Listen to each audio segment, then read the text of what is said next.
I felt like I joined a cult when I started telling people we were expecting a baby. Half the people, those without children, cringed at the prospect of becoming a parent, while fellow parents, strangers even, had quite a different reaction. The older initiates, elders of the tribe, gave unsolicited advice and asked probing personal questions, while newer parents offered an ebullient congratulatory note, welcoming us to the club. The common thread between all, though, be they a parent, a friend, or a stranger, be they with children or whether they childless, was the unequivocal declaration that everything was going to change. Look, I want to show you something. Of course everything's going to change. I didn't delude myself into thinking that I could continue in the same vein. I not only knew that things were going to change, but I knew how they were going to change.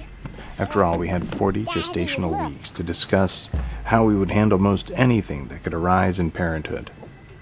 We had discussed what to do in what situation.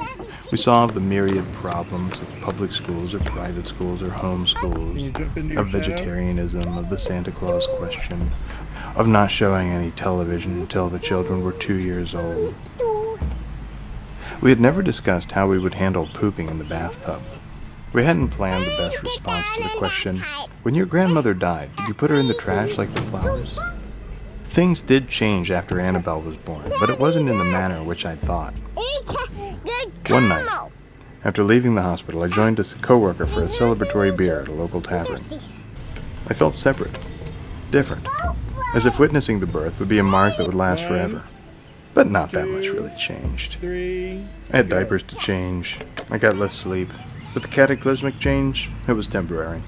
I still had friends, I still had a social life, I still had my job. It wasn't for several years that the difference began to take place. It couldn't have happened overnight.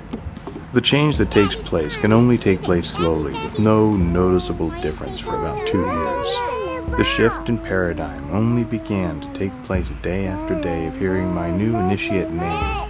Before then, the change was more superficial. It was something more external than what would take place later.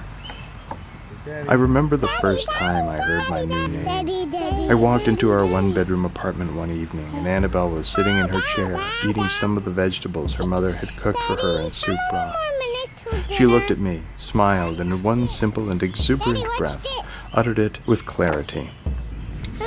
In many cultures and spiritual traditions, one takes or is given a new name after becoming a true initiate. It becomes an aim, an aspiration. I was given a new name when I was confirmed in the Catholic Church many, many years ago. The effect wasn't the same as that one evening when I came home and heard my new name. It didn't have the same punch. It was just a factoid. I was a new initiate. Something was different when the ground was prepared, when I walked in and realized what had been cultivated for a year and a half.